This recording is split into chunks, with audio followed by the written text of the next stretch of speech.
Hello and welcome everyone to another StarCraft 2 England cast. Today I've got game 3 of a best of 3 between SlayerSMMA and LiquidZenio. It is from the IPL 5 Korean qualifiers, so a super top end game. Game 1 and 2 have been absolutely fantastic, especially game 2. Actually, they were different, so different, but so good in their own ways. So do check them out if you haven't seen it.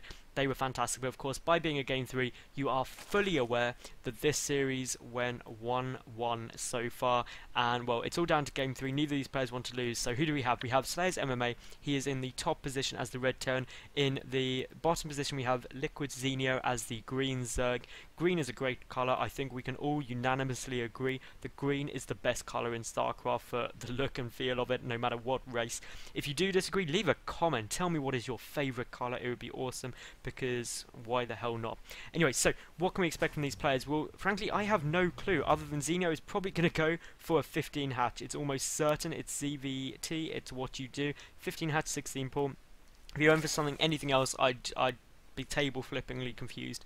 But anyway, what about MMA? He has more options. He could go command center first, 1 racks command center, 2 racks, he could proxy 2 racks, he could go into fast banshees, he could go into Hellions, he could go into Marauder, Hellion, all in one base. There's lots of options available to him, but judging by what he's doing at the moment, there's no 13 racks down. He's got about 300 minerals, so my money is on it being a command center first build, and almost definitely what's going to go down. That drone won't scout it. We'll see that there's no barracks down, no gas. That's the important thing for Zenio. He knows he doesn't have to worry about anything too big at the moment, and once he sees that command center, he knows he is safe from a proxy 2 racks, which of course will be a bit of a concern, because MMA's shown he is perfectly happy going for that early pressure in game 1 and very all-in-ish style. Meanwhile, Zeno, good boy, going for that 15 hatch. No 16 pool though yet. It's going to be a 17 pool, I would assume. 18 pool. This is getting crazy now, Zenio. Get your pool. There we go. So an 18 pool, proving me a little bit wrong that you don't have to go 16 pool. It can be 18, and that is just super economical. This 2 racks follow-up is exactly what you want to do. If you get command center first, you need 2 racks to make up the marine production you lost and be defended against any super early aggression. And well, to be honest, Zenio is in pure economic mode. MMA, pure economic mode, which basically means this game is going at least to the mid game, if not the late game. And boy oh boy, that means game 3 of this best of 3 is going to be absolutely awesome.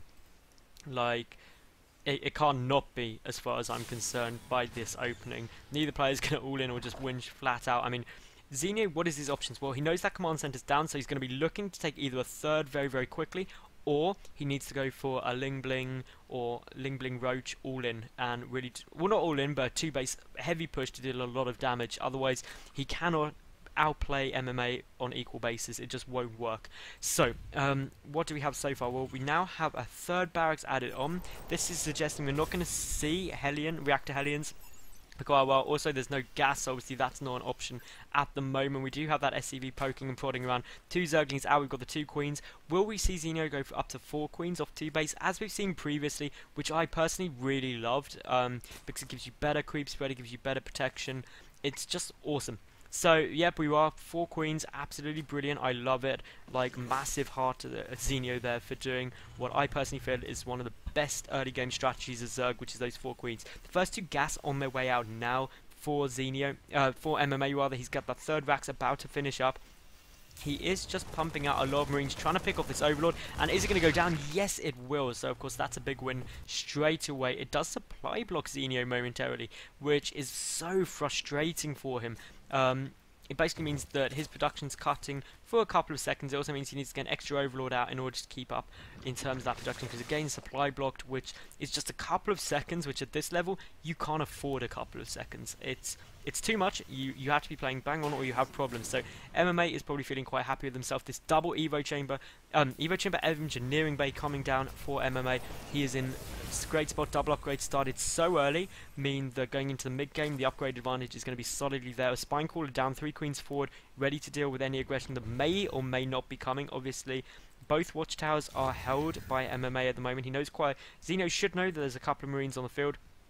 But to be honest, 3 queens and a spine can hold this off very comfortably. 1-1 starting though, and essentially Zenio is going to get very behind very quickly. But double evos are coming down. That's going to help a lot. that SCV is there. It was like, well, should I put down a bunker? No, you won't, because pre-tumors are there. Those queens are going to scale off this force. There's not enough there at the moment, but the reinforcements they're in. But with the spine, I don't imagine we'll see MMA go for it. It's just too risky. He won't do enough damage, but we will see this SCV go and check for a third. And the fact that MMA isn't seeing a third suggests, well, this really means the pressure is going to be on the way, and that is exactly it. The Baneling Nest has been started now. If we look at the work count, up to 49 now, which means he's oversaturated on 2 bases. He's absolutely fine to go and put on pressure and maybe do a lot, and that is why the second bunker is coming down for MMA here, because he knows he's about to feel the pain. We've got Stim on the way, we've got the factory on the way. That 1-1 upgrade should hit before the Baneling bust, which I imagine will be coming out. Although, having said that, Zenio now clearing out these rocks, but even with 3 queens and those 4 zerglings, he's not killing this quickly. That SCV will obviously know the drones come down and know that the third is coming.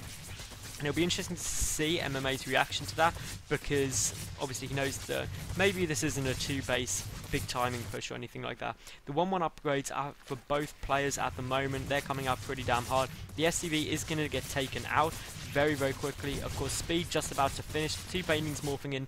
And, well, still those 2 bunkers are going to stay up. We've got a starport coming down and a reactor on it. So basically, MMA is favouring the Marine Marauder Medevac style build as opposed to the Marine Tank, which is a bit more common on the EU and US ladders. It is pretty much the standard go-to Terran build. And just look at the queens, Holy Queens. There's 6 queens on the field. That means a lot of creep tumors and a lot of creep spread, which is pretty damn awesome, because creep spread gives you 2 real key things.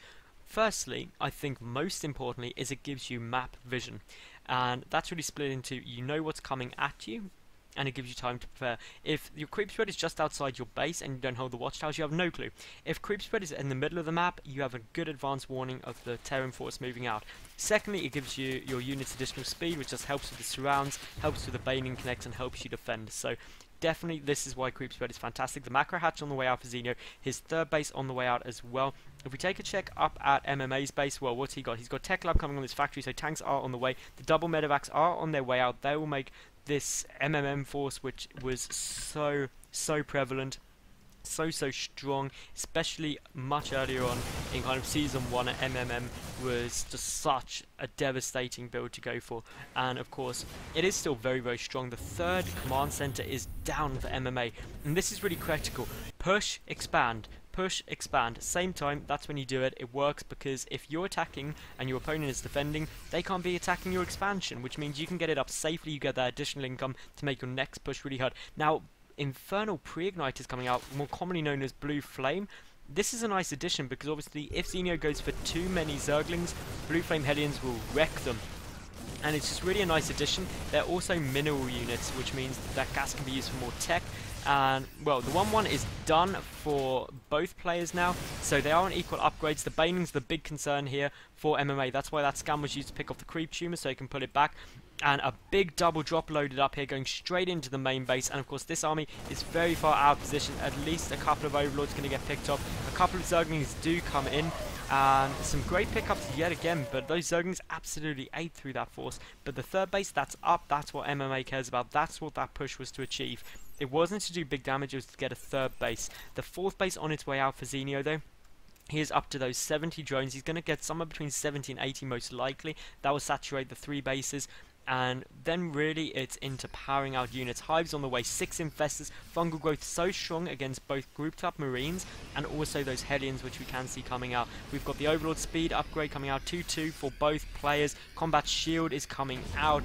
We've got concussive shell as well, so just upgrades left, right, center, up, down, left, right, everything is coming out everywhere. The infestors are on the field. Once this hive hits, well, we've got spore crawlers coming down ready to deal with drops. We've got this 1 Viking. This is beautiful play by MMA. All Terran players against Zerg, just get 1 Viking, because you pick off overlords. Any overlords around the map, they're gone, they're free, they are fun, and if the overlords aren't on the map, well, guess what? You've got the map control. The Zerg player doesn't have all the information they need to know what is going on, and that makes you a sad panda as a Zerg. Anyway, so this 3rd base, it's got spines defending all round it. The natural is pretty exposed, but of course grouped up quite closely. And now we've got, well, how many Hellions are even here? We've got just the 2 Hellions, but with Blue Flame they are still very, very strong. Massive fungal growth goes down, that gets everything that it wants to do. One Baning does connect nicely, and essentially, well, what else have we got coming down? We've got not much in production other than Zerg. We've got the 3-3 upgrades coming out for both players, and we're only at 14 minutes. This is sick. Massive upgrades. We've got the Ultralisk Cavern coming for Xenio. I think that's a great choice over Broodlords. Obviously, there's no Spire down anyway, but with the Ultras, they become super good if you can get them into contact with the enemy, and that is exactly what fungal growth like those do. And just look at those fungal growths hit, absolutely insane. This force getting cleaned up very, very quickly. All those medevacs are going down, but unfortunately the infestors don't have enough energy for one more fungal growth. And if MMA had lost all of his medevacs, that would have caused him massive, massive problems. But coming back here, we've got, well, there's a lot of forces building. They are gathering. The 4th base is up though for Xenio, and well, the 4th command center just floating over to take it for MMA as well. That'll put them yet again on equal basis, and MMA, I feel like he's dominating right now. He's got the supply lead, which really says a lot in any Zerg matchup apart from TvZ. Whoever, Zerg should have the supply advantage generally to be on equal footing. So if they're behind in supply, really says a lot. Now, we do have the Ultra Armor upgrade coming out. We've got the 3-3. The one thing missing from this puzzle is the Adrenal Glands. I'm surprised that Xenio isn't going for that, but perhaps there is a reason for that. I don't know. But I feel it makes Zergling so much more effective, and especially when you've got a Zergling-heavy strategy, why wouldn't you get it? It's quite a cheap upgrade. It's not super expensive. It's quick to research. It does just give your Zerglings 20% more DPS, which, why wouldn't you go for that? Anyway, so we do have this force. The medevacs are back. They have all been repaired up. Great choice. Always repair your units, Terran players. It just is so good. You don't want them going down to just one fungal growth. That really stump the effectiveness of the infantry ball. And well, here we go. We've got some big fungal growths going down everywhere, but this force for MMA is pretty much a maxed out army, but in come the Ultras. 3-3 isn't done though yet. It will finish slightly sooner for MMA, just fractionally, and that is going to help him as well for a split second or a couple of seconds of that upgrade advantage. It is going to be finishing in about 8 seconds time compared to about, well, 40 seconds for Xenio.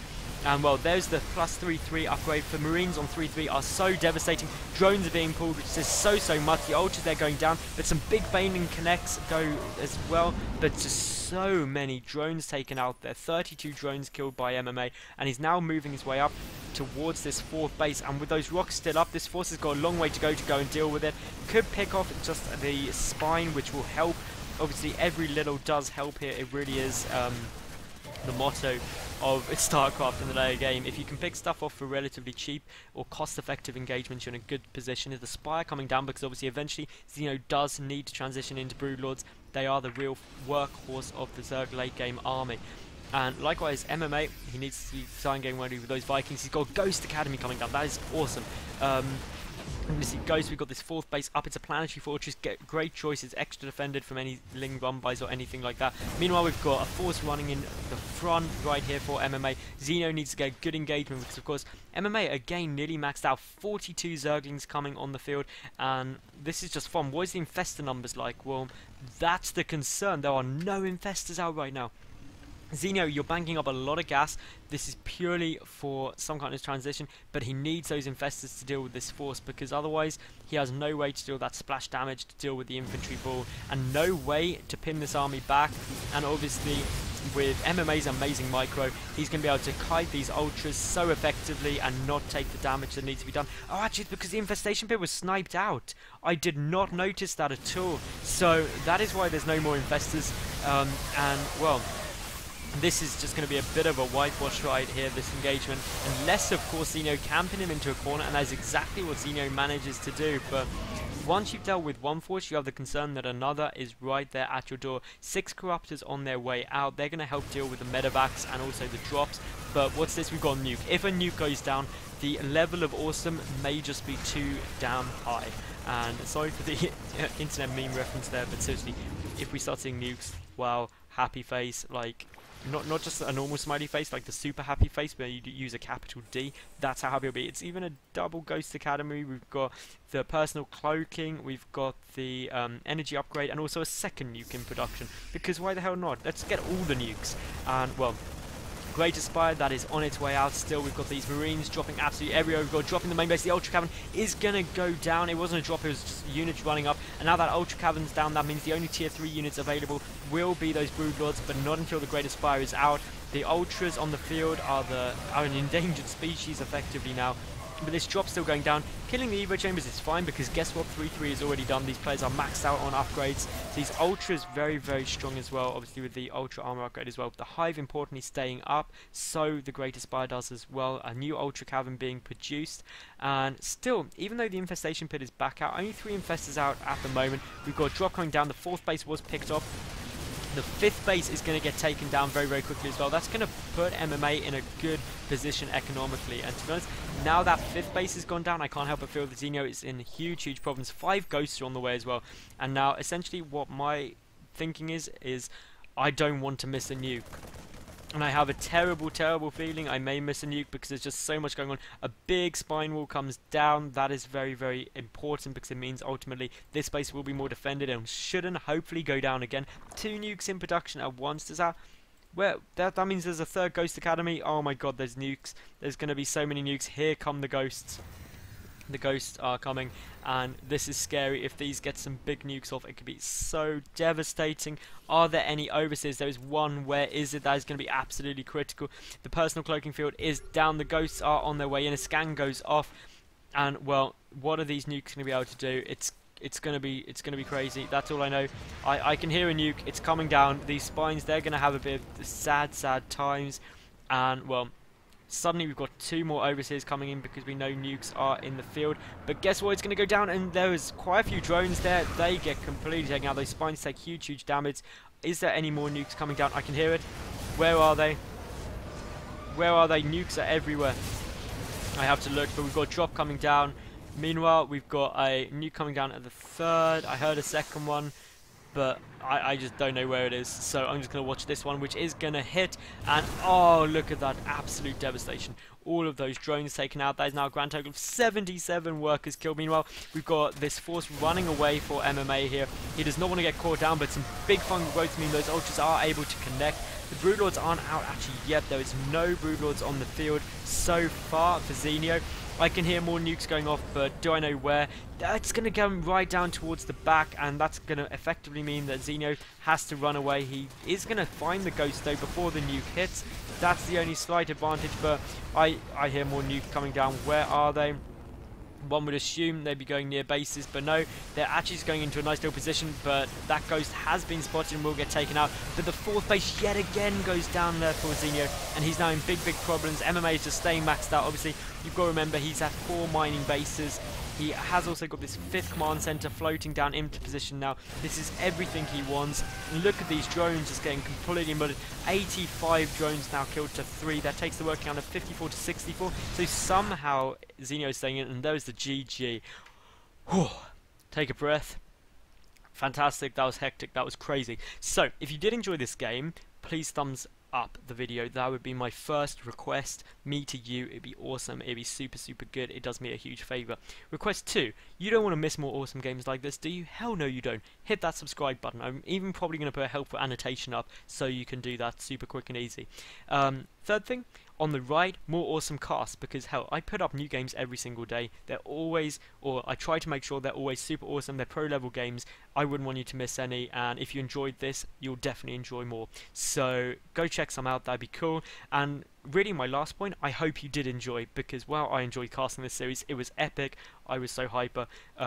So yeah, I hope you enjoyed. I did. Thanks for watching. See you again. Bye for now.